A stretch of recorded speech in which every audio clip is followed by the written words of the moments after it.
Good morning students. आज हम अपनी सप्लीमेंट्री रीडर बुक जिसका नाम है विस्तास, उसका चैप्टर फर्स्ट पढ़ेंगे। इस बुक में से आपको अभी तक का जो पैटर्न है उसके अकॉर्डिंग लगभग आपसे 6 मार्क्स का एक लॉन्ग क्वेश्चन पूछा जाएगा। तो आपको हर चैप्टर की स्टोरी इन शॉर्ट में समझाऊंगी। यहाँ पर मैं सबसे पहले फर्स्ट स्टोरी जो हमारी इस बुक की है वो है द थर्ड लेवल, जो कि टाइम ट्रेवल के बारे में। थर्ड लेवल एक ऐसा लेवल है जिसमें इंसान जो है वो एक दूसरी दुनिया में यानी थर्ड लेवल पर यानी 2 जगहों को छोड़कर तीसरी दुनिया में चला जाता है। यहाँ जो हमारे राइटर हैं वो हैं जैक फिनी, जिन्होंने इस स्टोरी को लिखा है। और इसके मेन कैरेक्टर हैं वो है चार्ली, लुइसा जो कि चार्ली की वाइफ हैं, एंड सैम जो कि उनके साइकेट्रिस्ट और दोस्त हैं। यहाँ पर नरेटर जो कि चार्ली बताते हैं, जिनका नाम चार्ली है, वो बोल रहे हैं ग्रैंड सेंट्रल स्टेशन के न्यूयॉर्क के केवल 2 ही लेवल हैं। ऐसा अगर कोई वहाँ के प्रेसिडेंट भी हैं वो भी इसी बात को मानेंगे कि उनके केवल ग्रैंड सेंट्रल के 2 स्टेशन हैं। लेकिन उसका कहना है कि उन्हें विश्वास है कि यहाँ पर क्या है, तीसरा लेवल भी है जिसको उन्होंने फील किया है, जहाँ वो जा चुके हैं। वो कहते हैं कि ऐसा हो सकता है कि लोग जब मेरे से ये थर्ड लेवल के बारे में सुने तो वो ये समझ सकते हैं कि मैं पागल हो गया हूँ, लेकिन मैं पागल नहीं हुआ हूँ, क्योंकि मैंने ऑलरेडी अपना चेकअप अपने दोस्त सैम जो कि एक साइकेट्रिस्ट है उनसे करवाया है। और उन्होंने अपने इस थर्ड लेवल के बारे में उनको जब एक्सप्लेन किया तो उन्होंने क्या रिएक्ट किया वो ये भी बताते हैं कि उनके दोस्त जो हैं सैम जो कि एक साइकियाट्रिस्ट हैं, उन्होंने उनको बताया कि जो मॉडर्न युग है उसमें वो शायद इनसिक्योरिटी, फियर, वार, वरीज, इनकी वजह से वो छुटकारा पाने के लिए स्कैप करना चाहते हैं। और इस स्कैप करने की वजह से वो कहीं ना कहीं अपने इस स्कैप में वो क्या ढूंढ लेते हैं, एक थर्ड लेवल ढूंढ लेते हैं। और उनके जो दोस्त हैं, चार्ली कहते हैं कि मेरे जो दोस्त हैं वो भी इस बात को बिलीव करते हैं कि मैंने जो अभी एट प्रेजेंट जो परेशानियां हैं उनसे दूर होने के लिए शायद इस थर्ड लेवल को मैंने चुन लिया। लेकिन वो कहते हैं कि जैसे कि उनका कहना है कि उनके दादाजी जो हैं वो स्टैम्प कलेक्ट किया करते थे, तो उस समय जो उनके दादाजी का जो समय था उस समय इतनी असुरक्षा, इतना फियर, इतना वार और इनसिक्योरिटी लाइफ में नहीं थी। लेकिन फिर भी वो स्टैम्प कलेक्ट करते थे, तो क्या वो भी स्कैप करते थे? लेकिन ऐसा नहीं है। और हर इंसान अपनी परेशानियों से छुटकारा पाना चाहता है, तो ज़रूरी नहीं है कि ये स्कैप करना है। उनका कहना है कि उन्होंने उस ग्रैंड सेंट्रल के थर्ड लेवल को देखा है और ऐसा एक बार नहीं कई बार हुआ है, और उन्होंने उसका जो एक्सप्लेनेशन है वो भी दिया। वो कहते हैं कि पिछली गर्मियों की बातें, एक बार मैं देर रात तक ऑफिस में काम कर रहा था और मुझे घर पहुंचने की जल्दी थी, इसलिए मैंने अंडरग्राउंड वे चुना जो कि बहुत फास्ट वे है और वो घर जल्दी पहुंचना चाहते थे, इसलिए उन्होंने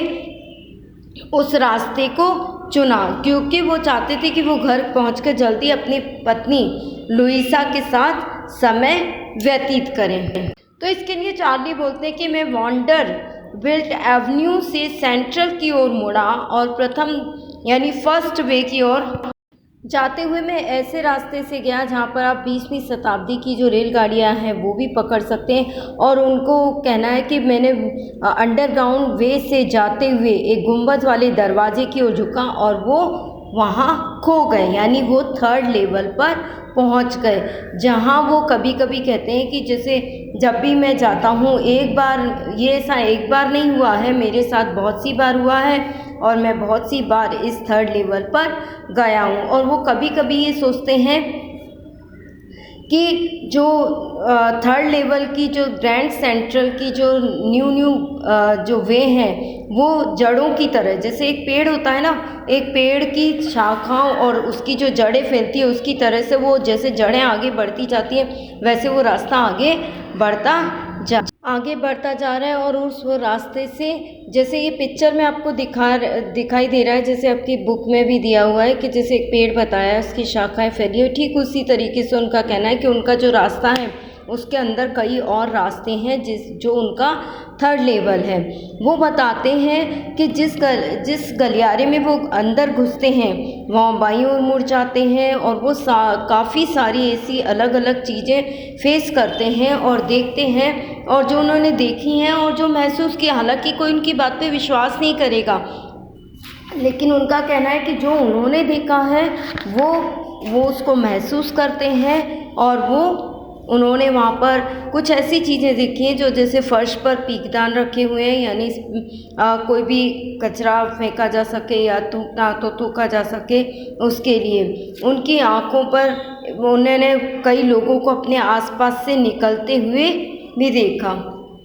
और महसूस करते हैं कि जो उनके आसपास जितने भी लोग हैं वो लोग सब 18-19 के जो पहनने का कलेक्शन है, यानी जो वियरिंग है उस तरह का वियरिंग उन्होंने की है, उस तरह की उन्होंने बियर्ड रखी हुई है, मुस्तास रखी हुई है। तो उन्हें ऐसा लगता है कि वो उस जगह पहुंच गए हैं जो उन्होंने महसूस किया है। वो बताते हैं कि उन्होंने उसको अपनी बात को प्रूव करने के लिए द वर्ल्ड नामक एक न्यूज़पेपर था जो कई सालों से छपा नहीं था, उसको भी देखा कि वो उन्होंने देखा है, जो एक न्यूज़पेपर जो कि बहुत पहले छपना बंद हो चुका था और ये लास्ट 1894 में का छपा हुआ उन्होंने न्यूज़पेपर देखा। तो उन्होंने बहुत सारी चीज़ें ऐसी एक्सप्लेन की जो उनका कहना है कि उन्होंने जब अपने दोस्त सैम को और जब उनकी वाइफ लुइसा को इन सब चीज़ों के बारे में पता चलता है तो उसने ये सब वो नहीं चाहती कि तीसरे तल की मतलब वो और उस रास्ते पर जाएं और उनको अपने हस्बैंड की यानी चार्ली की फ़िक्र होने लग जाती है, क्योंकि वो डाक संग्रह भी करते थे जैसे कि उनके दादाजी करते। चार्ली हमें बताते हैं कि जैसे उनके दादाजी स्टैम्प कलेक्ट करते थे, ऐसे ही एक बार जब वो अपने स्टैम्प पे देख रहे थे तो स्टैम्प को देख रहे थे काफ़ी एक्साइटमेंट से, तो उन्हें एक लिफाफा मिलता है जिसमें उनको एक लेटर मिलता है, जिस लेटर में लिखा रहता है कि मतलब जो एड्रेस है वो गैल्सबर्ग का है। ये जो एड्रेस उसमें दिया है गैल्सबर्ग इलिनॉइस का है, जो 18 जुलाई 1894 का लिखा हुआ लेटर है, जो शायद उनके दादाजी को किसी ने लिखा हो। तो वो इसको खोल करके देखते हैं और जब वो खोल के देखते हैं तो उसमें लिखा होता है कि मैं तुमसे जब थर्ड लेवल के बारे में बातें करता था तो मैं चाहता था कि अब मैं उस पर विश्वास करता हूँ कि हाँ थर्ड लेवल होता है, और अब मैं 2 वीक से लगभग यहीं पर हूँ और मैं चाहता हूँ कि तुम थर्ड लेवल की ओर जाओ क्योंकि वो है और उसको तुम्हें ढूंढना बंद नहीं करना चाहिए। और लास्ट में इस लेटर में जो साइन किए हुए हैं वो साइन सैम के हैं। तो ये एक ऐसी स्टोरी है जो थ्रिलर सा क्रिएट करती है। यहाँ कोई स्टोरी की प्रॉपर एंडिंग नहीं है, मीन्स ये बताया कि जो सैम जो एक समय साइकियाट्रिस्ट थे चार्ली के, वो खुद उस थर्ड लेवल को ढूंढते हैं और वहाँ चले जाते हैं जैसा कि चार्ली हमें बताते हैं। तो ये स्टोरी इस तरीके से हम ये भी कह सकते हैं कि ये जो चार्ली हैं उनका अपना इमेज किया हुआ सारा यानी उनकी सारी इमेजिनेशन है जो कि वो एक थर्ड लेवल ढूंढते हैं, वहाँ थर्ड लेवल पे जाते हैं और उसके साथ ही थर्ड लेवल का जो स्टेज है उस पे वो ये सोचते हैं कि वहाँ जो सैम है जो उनके साइकियाट्रिस्ट हैं वो जा चुके हैं और ये सारा उनका इमेजिनेशन भी हो सकता है। ये थ्रिलर टाइप स्टोरी थी। इस स्टोरी में से आपको क्वेश्चन पूछे जाते हैं। ये एक थर्ड लेवल यानी दूसरी दुनिया में जाने की एक स्टोरी है जिसको चार्ली एक कैरेक्टर है जिसको आपके जो राइटर है जैक फिनी उन्होंने लिखा है और ये थ्रिलर स्टोरी राइटर रहे हैं। नाउ थैंक यू, आप इस स्टोरी को ध्यान से पढ़िएगा क्योंकि इसमें से क्वेश्चन आंसर आते हैं। Thank you students.